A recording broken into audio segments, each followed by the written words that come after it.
hoje você vai ver. O governo estadual apresenta pacote de medidas para facilitar a arrecadação de impostos.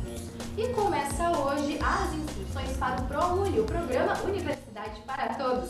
E ainda tudo sobre os preparativos da dupla Grenal no campeonato. Você sabe, vai conferir já nas Verdades da Bola com Ribeiro Neto. E também ainda temos a previsão do tempo e as entrevistas aqui no nosso estúdio. Você sabe, o Rio Grande se conecta aqui e começa agora o Rio Grande em Movimento.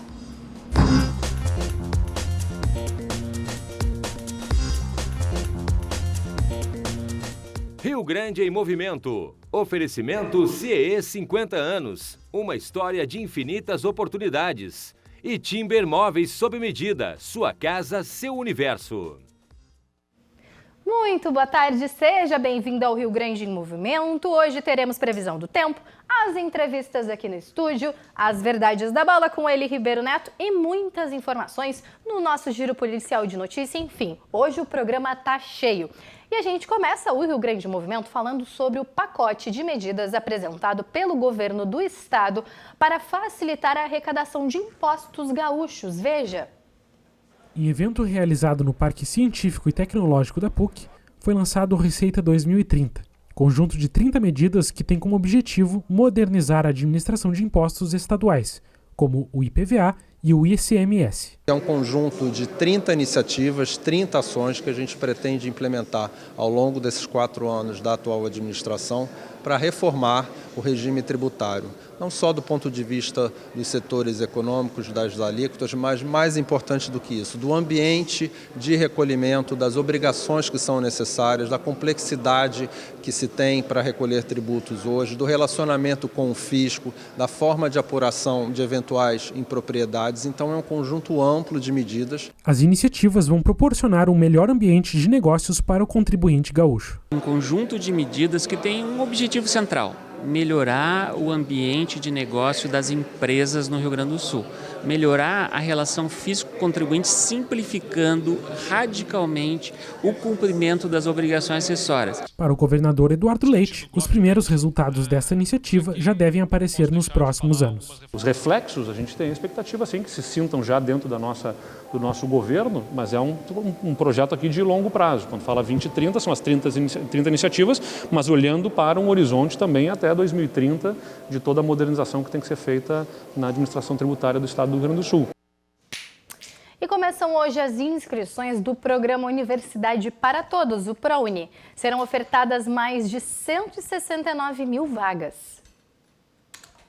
Ao todo, são cerca de 68 mil bolsas de estudos integrais em instituições particulares de ensino superior e mais de 101 mil bolsas parciais. Os interessados podem participar da seleção, que vai até o dia 14 de junho. A inscrição é feita pelo site do ProUni, www.siteprouni.mec.gov.br.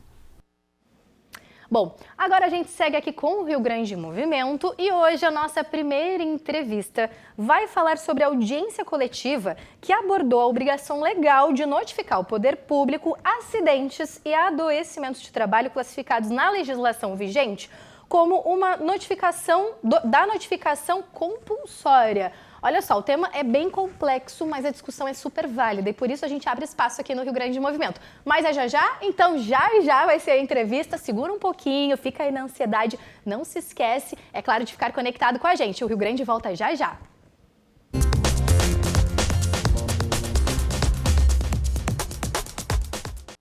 A gente está de volta com o Rio Grande em Movimento e agora sim vamos fazer a entrevista com o seu Rogério Fleischmann, que é procurador, e coordenador também da Regional de Defesa do Meio Ambiente do Trabalho, do Ministério Público do Trabalho. Rogério, seja muito bem-vindo ao Rio Grande em Movimento.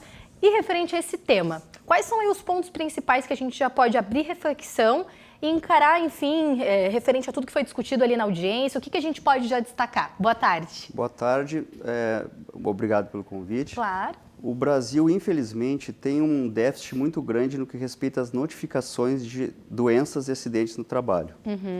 Esse déficit acontece porque, em primeiro lugar, o sistema público, e a gente fala do INSS, especialmente a Previdência, recebe apenas as informações que são mandadas pelos empregadores, via um documento que é chamado CAT, né, que é a Comunicação de Acidente de Trabalho. Esse documento ele é de preenchimento unilateral, quer dizer, o empregador preenche o documento e ele muitas vezes não cumpre a obrigação de preencher. Então nós temos aí um déficit que as CATs que são emitidas pelos empregadores muitas vezes não espelham a realidade, porque muitos empregadores não emitem esta CAT. Em segundo lugar, existe toda uma gama de trabalhadores que não são abrangidos pela CAT, porque são trabalhadores que não são empregados. Então, nós temos aí um grupo de trabalhadores empregados em relação a quem não é emitida a CAT, e nós temos todo um outro grupo de trabalhadores que não é empregado e que não há obrigação de emitir CAT e que está fora da estatística também. Então, a audiência coletiva foi realizada justamente para sensibilizar unidades de saúde públicas e privadas de Porto Alegre para que elas cumpram a obrigação legal que existe, no sentido de quando tem conhecimento dentro da sua unidade de saúde de um adoecimento ou de um acidente, comunicarem o poder público, no caso a Secretaria de Saúde de Porto Alegre, porque com isso se consegue fazer um diagnóstico preciso da realidade em relação às doenças e acidentes que acontecem em Porto Alegre e a partir daí trabalhar no que é fundamental, que é a prevenção. O senhor, inclusive, me falou pessoalmente em uma gravação externa, né, que nós fizemos ali na região ali do Largo Glênio Pérez, em frente ao mercado público, numa das ações do Ministério do Trabalho, referente a essa arrecadação, essa coleta de informações, que ainda ela é muito precária, se nós formos analisar num quadro geral. Qual é a importância de ter esses números? Até mesmo para o aperfeiçoamento da própria legislação, a discussão, que pode até ser debatida num STF, enfim, nesse sentido, mas vocês precisam desse respaldo, né? É importantíssimo. O trabalho em prevenção, ele só pode acontecer quando se tem dados precisos da realidade. E, infelizmente, esses dados no Brasil hoje são inexistentes. Eu estou exagerando, obviamente que alguns dados já nos dão algum encaminhamento, sim, mas nós precisamos ir além, né? E estamos falando tanto em termos de quantidade, para sabermos quantos acidentes e adoecimentos acontecem, e estamos falando também em termos de qualidade, quer dizer, que tipo de acidente está acontecendo, por que esse acidente está acontecendo, e a partir daí fazer o que é a obrigação do poder público, do Estado, da sociedade como um todo, que é prevenir. Até para diagnosticar, né? Saber quais as principais, acho que, deficiências, né, de modo geral, das empresas. E, seu Rogério, essa falta de informação, essa falta de notificação por parte, né, das empresas em explicar porque determinado funcionário sofreu um acidente, enfim, isso é cultural? O que falta para conscientizar mais e para que as empresas tomem uma postura diferente? Com a CAT, no caso, né? É a CAT, que é a de emissão obrigatória. Infelizmente, há uma cultura, isso precisa ser dito por parte das empresas, de não emitir a CAT. A CAT, quando emitida, ela gera estabilidade para o empregado. Sim. Quer dizer, o acidente é reconhecido e ele tem estabilidade no emprego durante um certo período. Emitir a CAT significa também ter impactos na tributação. Quer dizer, quanto maior o número de acidentes numa empresa, maior é a tributação que é paga. Então, são vários aspectos que levam o empresário a preferir descumprir a legislação e com esse descumprimento, infelizmente, o que se faz é muitas vezes repetir o erro. Quer dizer, nós temos inúmeras situações de empresas que, descumprindo a legislação ambiental, acaba acarretando acidentes recorrentes, acidentes iguais, né?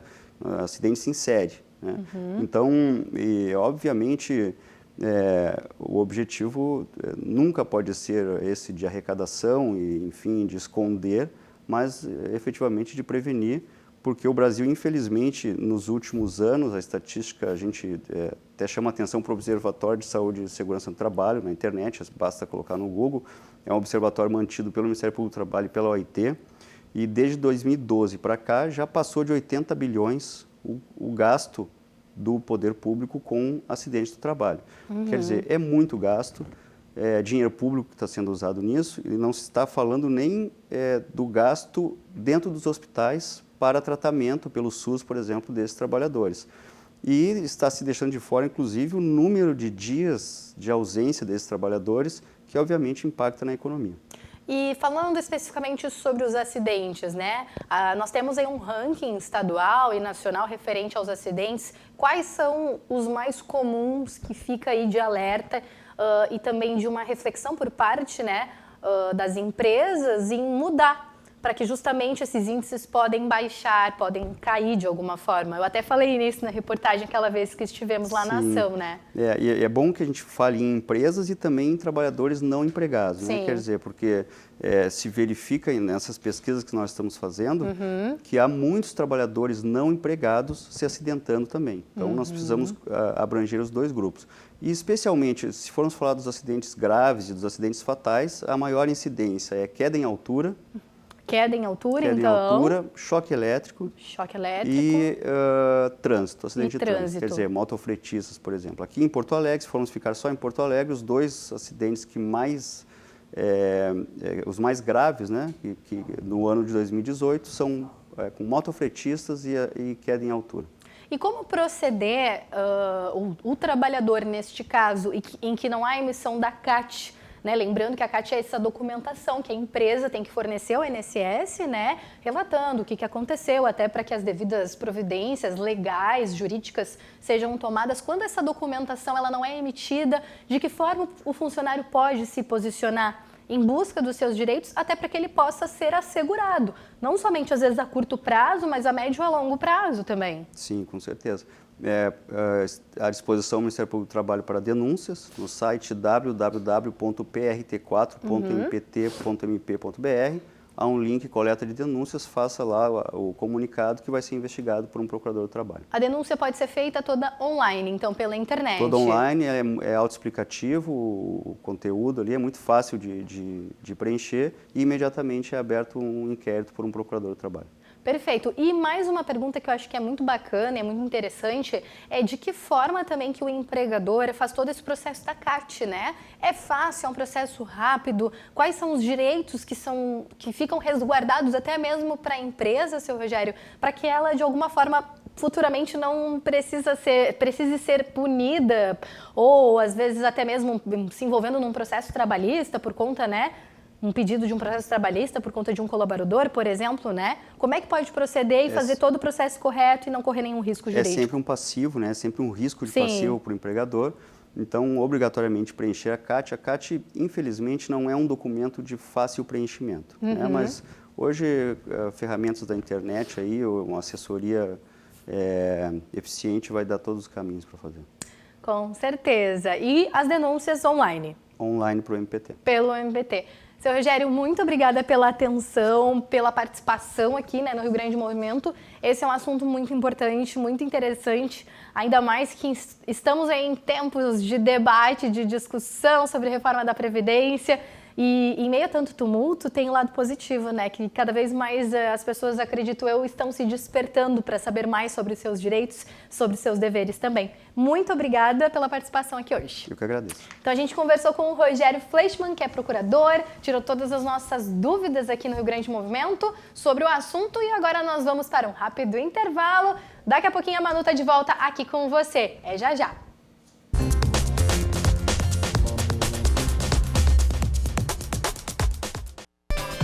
Ribeiro Neto e as verdades da bola. Ribeiro Neto e suas verdades da bola. Seja muito bem-vindo, eu tô aqui Ribeiro compartilhando Neto. e coisa. Cara, eu não aguento a minha beleza. Eu vou dizer uma coisa pra vocês. Depois, quando eu terminar a minha participação aqui, eu tenho uma notícia para dar pro nosso público. Pode ser? Verdade. Posso, né? Isso. E eu quero dizer o seguinte pra vocês, com todo respeito, mas com todo... Como é o nome do papai? Seu Miro. Alô, seu Miro. Mas com todo respeito, tá? Com Tu todo. tá demais hoje. Tu tá demais. Faz uma. Olha aqui. Eu perto de ti. Aí eu vou me achar, né, gente? Eu sou um minúsculo grão de areia. Ai, é que hoje tu tá em tons terrosos, ó, Ribeiro, ó. Eu tô um pastel. Tons pastéis, né? Eu tô um Tons pastel. pastéis que a gente diz. Eu tô um pastel. Eu sou um pastel. Hoje eu estou de Grêmio, né? Estou azul aqui. É, beleza. É isso mesmo. Vamos lá, então.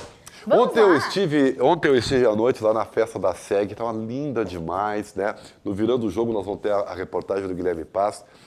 E estava muito legal os destaques, né, desse ano do Gauchão. Foi muito legal ver a equipe da SEG mobilizando toda a nossa categoria.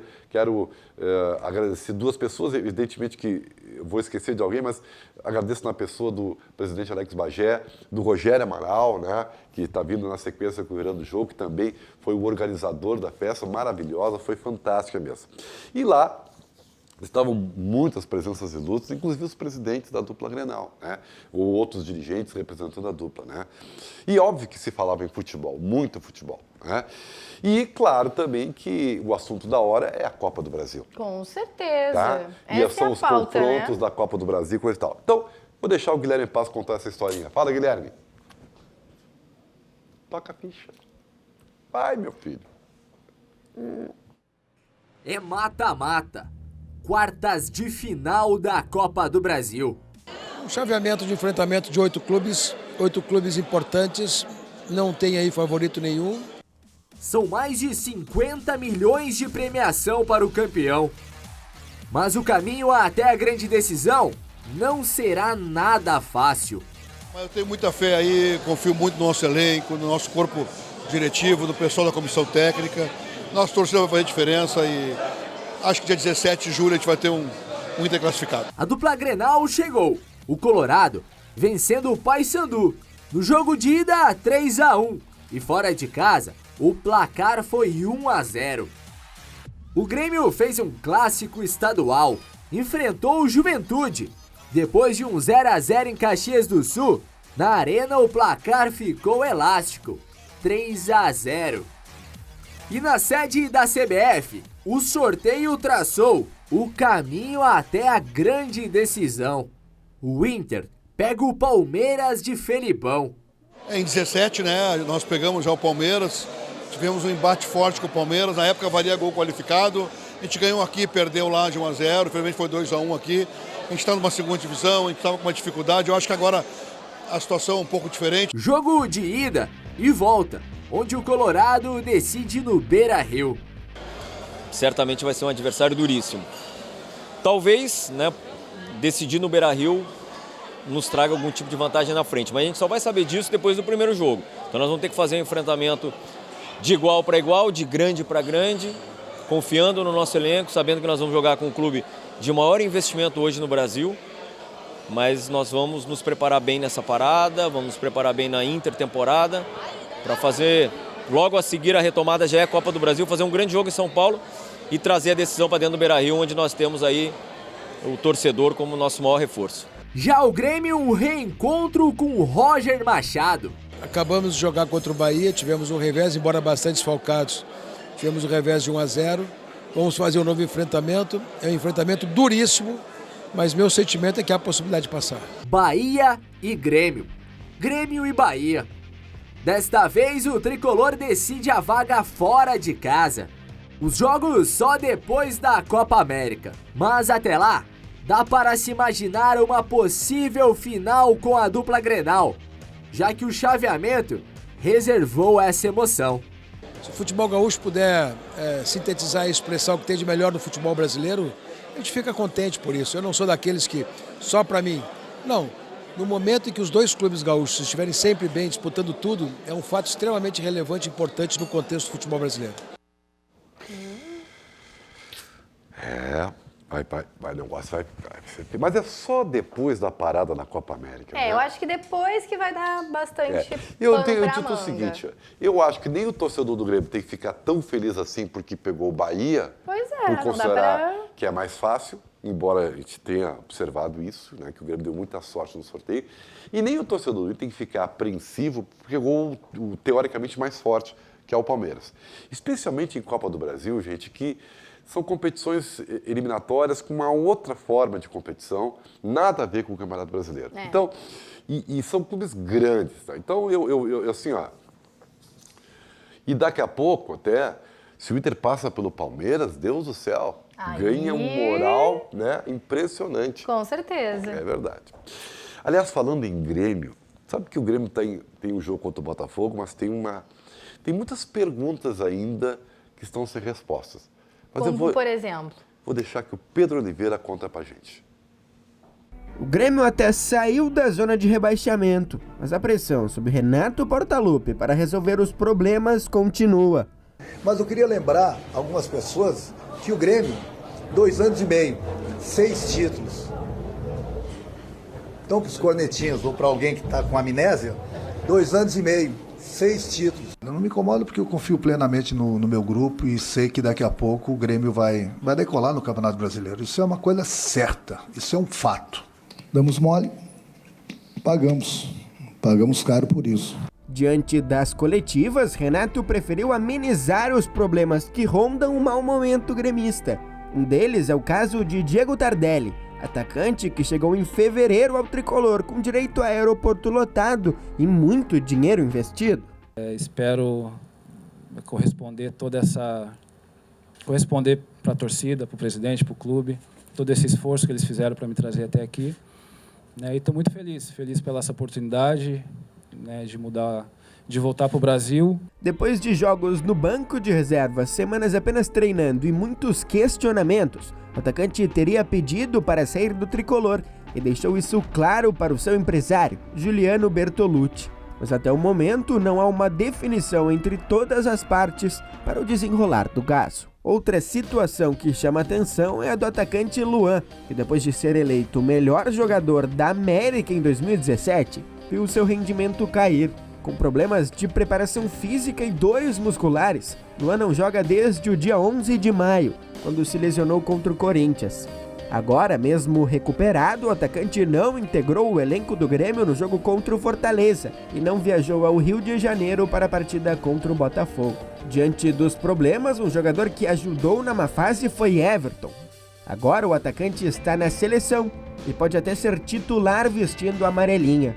Outro jogador na seleção, mas este com a sub-23, é Matheus Henrique, volante que vem sendo assediado, assim como Everton, pelo futebol europeu. Com o sucesso recente dos dois jogadores, a tendência é que eles não voltem para o Grêmio e sejam vendidos na parada da Copa América. O último problema que vem assombrando a arena são as lesões. Só em 2019, jogadores importantes do time, como Kahneman, Luan, Diego Tardelli, Bruno Cortez e Maicon, estiveram ou estão frequentando o departamento médico. Ou seja, com todos estes problemas, o Grêmio não vive a sua melhor fase, mas a convicção de Renato continua a mesma. Eu não me incomodo porque eu confio plenamente no meu grupo e sei que daqui a pouco o Grêmio vai decolar no Campeonato Brasileiro. Isso é uma coisa certa, isso é um fato. Só me incomoda um pouquinho porque realmente a gente podia estar na parte de cima da tabela. Só me incomoda um pouquinho. Salvo o ledo engano, ou eu esteja completamente errado, o Campeonato Brasileiro é passado para o Grêmio. O Grêmio tem que ficar naquela zona do agrião ali e tal, e focar nas Copas. Confio mais no meu look aqui todo azul também, Grêmio, né? Mas confio mais aqui no look do que na questão ali da... Como é que tu fala tanto sobre a mecânica de jogo? Sistema de jogo. Sistema de jogo, isso aí, mecânica, né? De jogo, isso aí e tal. Mas vamos ver, né?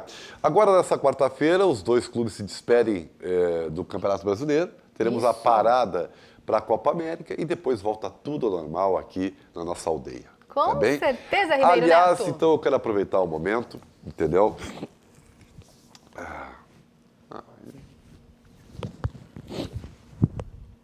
Bom, gente, o negócio é o seguinte.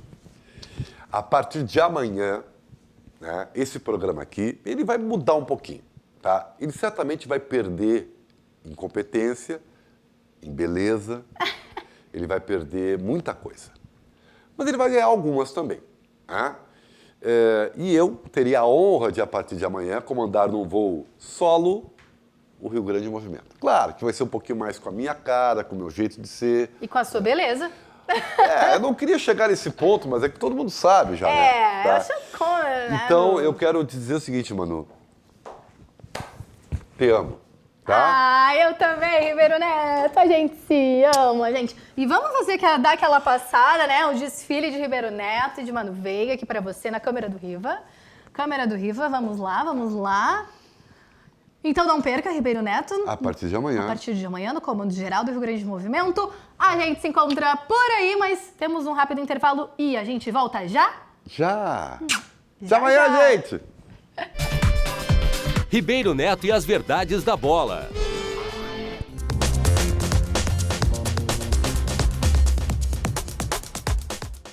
A gente está de volta com o Rio Grande em movimento e olha só, a Polícia Rodoviária Federal apreendeu mais de 250 mil dólares em Sarandi. Vamos saber mais detalhes sobre esta e outras operações agora no nosso Giro Policial de Notícias. A quantia de drogas foi encontrada dentro do painel de uma caminhonete Amarok com placas de Curitiba, na BR-386 em Sarandi. O automóvel estava sendo conduzido por um homem de 23 anos, natural de Mato Grosso do Sul. Ele não deu explicações à polícia sobre a origem do dinheiro e foi preso. O veículo e o dinheiro apreendidos. Um barco com 300 quilos de maconha foi interceptado no Uruguai. A operação foi contra o narcotráfico internacional deflagrado pela Brigada Militar. As drogas foram apreendidas em Doutor Maurício Cardoso, na fronteira com a Argentina. 3 traficantes foram presos em flagrante. E o dia D contra roubos que aconteceu nesta terça-feira em todo o estado do Rio Grande do Sul, mobilizando mais de 300 policiais, já prendeu 54 pessoas. Essa operação começou às 6 horas da manhã. Mais detalhes a gente confere, é claro, no Jornal da RDC. E a gente segue aqui o programa falando agora sobre o tempo. Vamos conferir os detalhes da previsão? A gente já percebeu, né, uma elevação nas temperaturas aí no início da semana em todo o estado. Mas vamos ver como é que fica o clima em algumas regiões aqui do Rio Grande para esta terça-feira? Em Cachoeirinha, na região metropolitana, sol com nuvens, mínima de 16 e máxima de 26 graus. Em Bento Gonçalves, na Serra, o sol também aparece entre nuvens, mínima de 10 e máxima de 23 graus. Em Capão da Canoa, no litoral norte, os termômetros variam entre 16 e 26 graus. Sol com nuvens e tempo sem chuva. Bagé, na Campanha, tem sol e aumento de nuvens de manhã e pancadas de chuva à tarde e à noite, mínima de 15 e máxima de 25 graus. Em Uruguaiana, na fronteira oeste, o sol aparece entre nuvens, chove rápido durante o dia e a noite, mínima de 17 e máxima de 25 graus. Pois é, né? Depois da semana passada um pouquinho mais fria, com bastante chuva, a chuva dá uma trégua, levemente, é claro. O sol aparece um pouquinho, esquenta aí a temperatura. Vamos ver, né, se vai corresponder às expectativas da previsão com a realidade. Vamos acompanhando sempre aqui os detalhes do clima na sua região, no Rio Grande Movimento, também no Jornal da RDC. Bom, agora a gente vai mudar de assunto e falar sobre um tema que é muito sério. Eu, como repórter, também já tive a oportunidade, infelizmente, de fazer várias coberturas envolvendo a morte de motoristas de aplicativo. E olha só, infelizmente ontem houve mais uma morte, né, de um motorista de aplicativos. Ele sofreu um assalto e foi morto por passageiros em Alvorada, aqui na região metropolitana também da capital. Para falar um pouquinho sobre esse assunto, hoje nós recebemos aqui Roberto Robaina, vereador do PSOL, e também o Joy Moraes, que é presidente da ALMA. É isso, né, que é a Associação da Liga dos Motoristas de Aplicativos do Rio Grande do Sul. Sejam muito bem-vindos. Infelizmente, a gente já tem essa realidade crescente no número de trabalhadores nesse segmento mortos, não só no Rio Grande do Sul, isso é no Brasil, é país, nível federal. E como é que fica a situação aqui do Estado? O que está sendo feito e de que forma, né, as políticas públicas, as organizações, as entidades, os representantes públicos, as associações estão lidando com isso? Boa tarde. Quem começa? Infelizmente, tivemos mais uma morte, aí tivemos... em menos de uma semana, 2 mortes em assaltos, né? De motoristas de aplicativos. Tivemos a morte do Babacar Niang, que na sexta-feira nós fizemos o cortejo de translado, para o translado do corpo dele para a terra de origem, que ele era senegalês, né? E hoje, mais uma vez, fizemos um cortejo para enterrar mais um motorista na cidade de Alvorada, o segundo em menos de um mês em Alvorada. Tivemos aí a votação da nossa regulamentação no município o ano passado, infelizmente. Tivemos o nosso principal projeto, principal emenda vetada pelo senhor prefeito e mantida por alguns dos vereadores esse veto, que era a questão da identificação melhor do usuário, para que a gente tivesse um upload de uma foto, upload de um documento, dando veracidade a esse cadastro e podendo sim se identificar o usuário, né?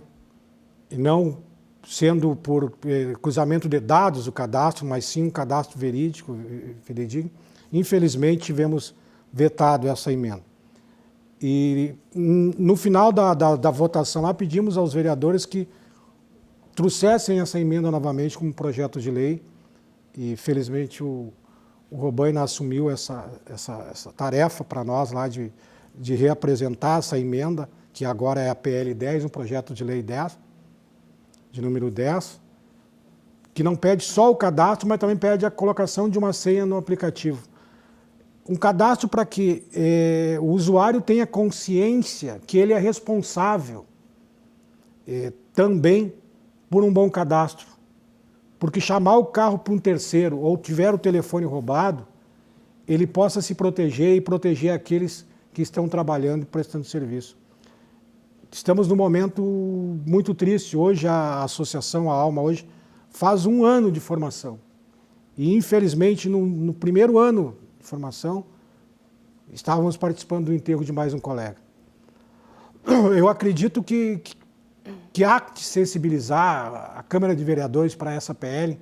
Tivemos hoje uma reunião na CCJ, no qual o presidente da CCJ já se posicionou contra a PL. Sem ao menos nos escutar, sem ao menos saber os motivos, o porquê, mas já se apresentou contra o vereador Ricardo Gomes, já se apresentou contra, colocando a berlinda e colocando novamente na alça de mira, sendo que poderíamos ter aí não resolveria o problema de segurança que existe no país e no Estado, mas que amenizaria esse problema de segurança. E já tivemos a notícia de que ele votou contra. Então, estamos esperando, né, a boa vontade dos vereadores e a consciência que os vereadores da CCJ deem tramitação correta para essa PL e que ela vá à votação e que os vereadores se conscientizem que são vidas, não é um cadastro, é vidas que estão sendo ceifadas, né? Já somos 10 esse ano assassinados e é um número muito grande. Então pedimos mais uma vez que tomem consciência que existem motoristas, existem famílias destruídas por culpa de uma lei que poderia estar em vigor, que obrigasse o motorista, o aplicativo, a prestar e fazer o melhor cadastro. A gente não quer ter a informação do passageiro, mas queremos um cadastro melhor. Perfeito. Vereador Roberto Robaina, a respeito dessa PL, enfim, tem todo esse procedimento de tramitação. A gente sabe que esse nicho de mercado de atendimento ao usuário, né, com os motoristas de aplicativo, se tornou um grande refúgio a partir dos números de desemprego que nós temos, isso, né, em todo o país, e muitas pessoas têm se direcionado para essa área, trabalhando, atuando, enfim. E como é que está sendo feito esse trabalho com a PL, para que realmente saia do papel, que elas... Claro, passe por todos os trâmites legais dentro da aprovação pela Casa do Povo, mas também, e como colocar isso em prática lá na frente? Como que seria esse sistema? Qual recurso utilizar? Da onde fazer até para que seja algo eficaz realmente e que traga essa seguridade que é tão importante que o Sr. Joy acabou de falar para a gente? Primeiro, agradecer pelo convite. Claro. Estar aqui com o Joy, que acaba de vir de uma situação aí trágica, de mais um motorista assassinado. Quando eu estava vendo, Joy, quando o projeto foi protocolado, protocolei em janeiro, nós tínhamos já em janeiro, na exposição de motivos, eu escrevi a exposição de motivos, no mês de janeiro, nós já tínhamos tido a notícia de 2 assassinatos de motoristas do aplicativo Uber em serviço. E agora nós estamos indo para o 11º, né? 11º. Infelizmente. De 2 para 11º, desde o início de janeiro de 2019, agora estamos na primeira quinzena ainda do mês de junho. Exatamente. Então, é uma situação absurda. Não é possível se ficar sem ação quando nós temos um quadro desses. Então, o que eu fiz? Eu apresentei um projeto de lei que é um projeto de lei discutido com os motoristas de aplicativo e, tecnicamente, um projeto de lei muito fácil de ser executado. As plataformas têm condições técnicas absolutamente sem custo, inclusive. Sim.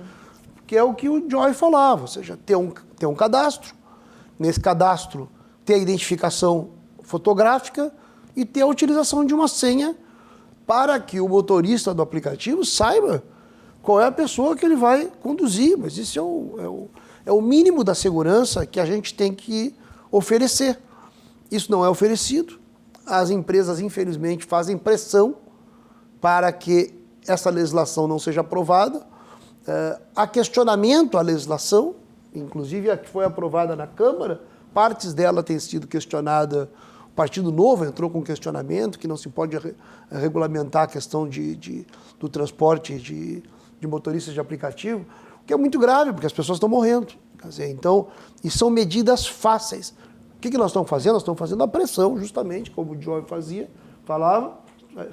É quase meio ano que nós estamos trabalhando isso. Eu tive a satisfação de conhecer o Joy já e várias lideranças e trabalhadores no ano passado, porque no ano passado nós tivemos uma discussão muito ampla na Câmara, profunda inclusive. Foram semanas de debate na Câmara dos Vereadores sobre a regulamentação do transporte. Uhum. Essa reivindicação específica, ela não tinha o cadastro na época, era a identificação, não tinha a utilização de senha, né? Na minha proposta agora tem a utilização de senha, era o cadastro do usuário. Foi aprovada pelos vereadores por 17 votos, teve a aprovação. Infelizmente, o prefeito Marquesan vetou e nós não conseguimos derrubar o veto. Não, o prefeito Marquesan havia vetado já. Então, eu reapresento esse projeto melhorado, porque é a partir também de discussões mais aprofundadas ainda. Está na CCJ agora, para que a CCJ faça o julgamento. De fato, como disse o Joy e o Ricardo Gomes, tem um parecer contrário do ponto de vista da constitucionalidade do projeto, que não faz nenhum sentido argumentar pela inconstitucionalidade de um projeto tão básico, porque, afinal de contas, como é que a gente não vai ter? Qual o motivo para não ter a identificação do usuário? Também para o usuário é útil. Não? Também para o usuário é útil, porque o sistema de segurança todo tem que melhorar. Isso vai resolver e nós não vamos mais ter violência? Não vai resolver. Mas é uma política pública que busca atenuar uma situação dramática, porque o que é isso? Quantas pessoas vão perder a vida? Quantas famílias vão seguir sofrendo? Então isso é uma indecência que a gente não acelere esse processo. Eu estou brigando na Câmara, te digo quase que, infelizmente, é assim que tem que se brigar para que a lei seja aprovada. E, Joy, a respeito, pode falar. Eu tenho aqui o nome dos 11 mortos esse ano. Ó, o primeiro, Paulo Júnior, aquele que morreu e foi encontrado lá em Laguna, o corpo. Sim, foi na cidade de Laguna, né?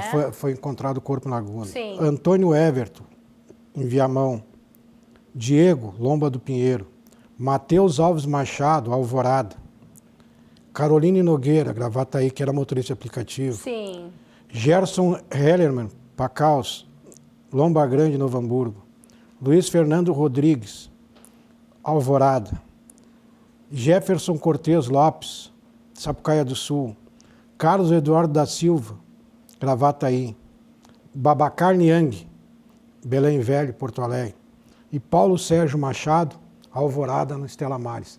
Então são 11 mortos. Temos casos aí na região metropolitana, temos na capital, temos aquele primeiro caso ali que repercutiu muito, né, envolvendo ali toda a questão da viagem. A corrida até começou o sul de Santa aqui e Catarina, saiu em para lá. Laguna. Nós fizemos a homenagem à família do Jairo, né? Do Jairo Maciel e do Moa, do Moacir, que foi lá no começo... Completou um ano, foi isso? O Jairo, 1 ano de falecimento, e o Moacir, 2 anos. E por que estavam trabalhando? Porque estavam trabalhando no aplicativo. Né? Então, assim, é inconcebível que tu alegue que é inconstitucional isso e aquilo, quando tu coloca, por causa do livre comércio, por causa do direito à privacidade. Nós temos um direito na Constituição que é fundamental e é universal, o direito à vida. E esse é o mais importante de todos. E por parte dos associados, como a gente pode dizer assim, essa acho que é a maior tecla assim, que eles martelam para que isso realmente seja formalizado. Como é que está a postura por parte da coletividade mesmo? Os motoristas querem mais segurança. A gente bate nisso, tanto que todas as movimentações que nós temos feito de um ano de associação hoje que nós temos e há mais de 3 anos junto à frente dos administradores de grupos de Porto Alegre. E a gente tem feito isso quase diariamente, discussões nos grupos sobre segurança, nos protegendo em grupos de monitoramento, enfim, fazendo uma série de ações. Tivemos essas reuniões com os órgãos de segurança, Secretaria de Justiça, com a Brigada Militar, com a Polícia Civil. Agradecemos a Polícia Civil, agradecemos a Brigada por ter nos apoiado, mas infelizmente só isso não basta. A criminalidade está solta, então nós precisamos criar mecanismos para nos proteger cada vez mais. E passa por isso, por ter ou as plataformas tomam consciência de que a ferramenta principal de trabalho deles não é o aplicativo, mas sim o motorista, que se não tiver motorista não tem aplicativo.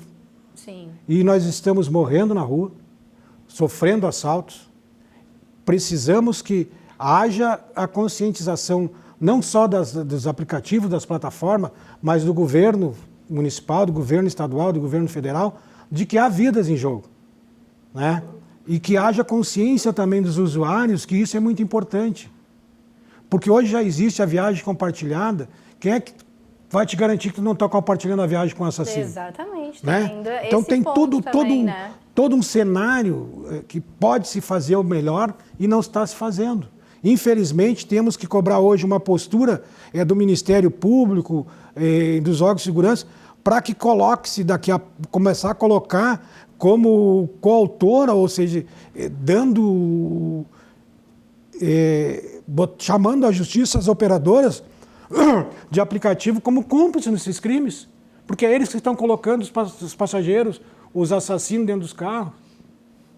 Né? Então vamos ter que começar a tomar essa atitude. O Ministério Público está na hora de começar a se mexer nesse sentido. Né? Eu cobro até aqui ao vivo e o Ministério Público está na hora de começar a se mexer. Para vocês agora já virou um assunto de, enfim, né, discussão pública, certamente, com tantas mortes e tantos casos. Está se tornando insuportável. E não precisaria, na verdade, a rigor, não precisaria legislação se as empresas pensassem na vida dos motoristas, porque é um mecanismo técnico muito simples. As empresas preservam e agora lançaram essa semana mais uma ferramenta para preservar o anonimato do passageiro. Aí assim, eu digo assim, eu preservo o usuário e coloco na berlinda aquele que é teu parceiro. Olha, o motorista não precisa ter segurança. É só o usuário. Eu sou obrigado a botar minha foto no aplicativo, bater uma selfie para poder correr, às vezes. E o usuário vem o nome escrito passageiro. Vereador, então esse vai ser o trabalho de vocês agora, como o seu Joy está falando ali, de tentar formalizar, criar esse sistema. O problema é que nós somos conscientes igual, as pessoas precisam saber que as empresas, infelizmente, não têm esse interesse. Isso, a Uber já nos procurou, a 99 já deixou claro que não tem. Que são as mais famosas? Que são as mais conhecidas, e elas não têm interesse. Porque, infelizmente, o que ocorre? Os motoristas são substituídos, né? Essa é a verdade. São substituídos. Então, são descartados. É inacreditável, mas é assim que está funcionando. Tanto que, inclusive... E tem toda a questão legal de responsabilidade também, e há abandono. Né? Esses que são... O Joy estava falando dos que foram assassinados. E os que foram agredidos, assaltados... eu tenho uma lista... Ficaram, também, né? Eu tenho motoristas parapléticos, eu tenho motoristas com dificuldade de fala, por levar facada no pescoço. Sem atendimento das empresas. Porque eu tenho nenhum atendimento. Eu tenho dois motoristas... Nem dinheiro, nada. Tenho 2 motoristas tetraplégicos, paralíticos já, por assaltos. Um levou tiro nas costas e está sem poder andar. O outro levou um tiro na cabeça. O outro levou tiro no pescoço, na facada no pescoço, com o passageiro da 99. O outro levou num assalto que escorreu, atiraram nas costas dele também na 99. E as empresas nada. E as empresas nada. Nem sequer, muitas vezes, para perguntar se o motorista precisa de um copo d'água. Entendeu? Então, a responsabilidade, há de se responsabilizar, alguém tem que ser responsabilizado por isso. Com certeza. Então, a gente vai seguir acompanhando aí os trabalhos do vereador, acompanhando também as mobilizações por parte da associação. Agradeço muito a participação aqui de vocês. A gente está sempre com o espaço aberto aqui. Esse é um assunto que é importante, é de comoção estadual, nacional, porque tem casos e casos Brasil afora. Muito importante a pauta e a gente está sempre aqui à disposição e seguimos acompanhando. Muito obrigada. Agradecemos também. Agradecemos, a alma agradece a você. A gente agradece também. Bom, gente, e muito obrigada também pela edição de terça-feira do Rio Grande Movimento. Gratidão sempre. E, é claro, eu sempre adoro entrar aí na casa de vocês e agradeço por vocês deixarem também. Não se esqueça, é claro, de ficar sintonizado no 24524 aqui da NET e também no Facebook, no Twitter, no nosso Instagram. É tudo @RDCTV Digital. Ó, tá aqui, ó. Tem o nosso WhatsApp também. É só você se conectar com a gente, ficar sempre assistindo a nossa programação da sua RDCTV. Aqui, ó, pelo celular. Eu tava aqui conversando, né, com o pessoal e tava aqui ligadinho, ó. Todo mundo aqui mandando bom dia. Agora já é boa tarde, né? Quer dizer, ainda vou almoçar. Então, pra mim é bom dia ainda. E todo mundo acompanhando, mandando um beijo. Muito carinho pra todos vocês. Gratidão sempre. Até um dia, até um próximo encontro. Tchau, tchau.